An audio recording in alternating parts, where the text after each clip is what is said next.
ভিক্ষা নিয়ে বেঁচে থাকে না। আজকের হরিশপুর প্রতাপপুরের মায়েরা প্রণাম করে দিয়েছে, তারা প্রণাম করেছে, তাদের পায়ে প্রণাম জানাচ্ছি। তারা প্রতিবাদ করতে জানে।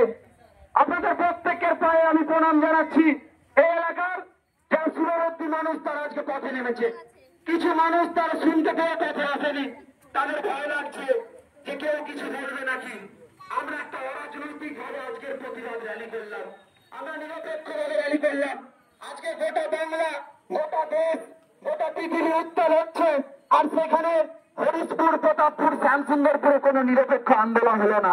ভাবতে অবাক লাগে, কিসের ক্লাব, কিসের দুর্গা পুজো কমিটি।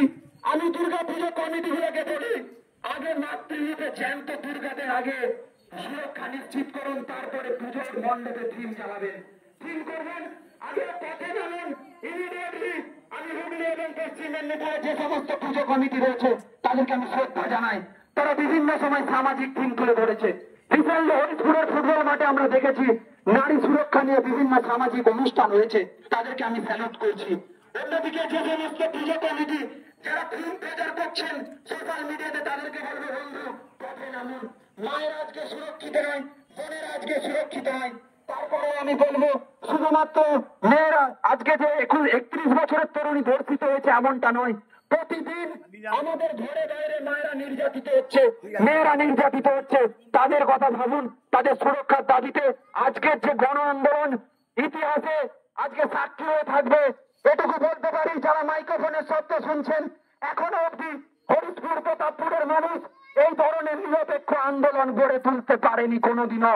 আজ প্রথম এত মায়েরা পথে নেমেছে, তারা ভাবেনি যে এরপরে আমি একটা টিফিন পাবো, এরপরে আমি একটা ট্রিপল পাবো, এরপরে আমি গুড় পাবো। তারা এটা ভাবেনি। তারা ভেবেছে আমাদের বোন, তাকে 31 বছর বয়স, তাকে নির্যাতন করা হয়েছে, কাল হয়তো আমার মেয়েটাকে নির্যাতন করতে হবে। আমাকে কেন রাত্রি 8টার সময় আমার মেয়ে টিউশন করতে যাচ্ছে, ঘাটাল বুকটা দূর করছে, আমার মেয়ের কোনো ক্ষতি ঘটবে না তো? তার বাবাকে বলছে যাও না গো এগিয়ে। কেন কেন এই চিন্তা করতে হবে তাকে?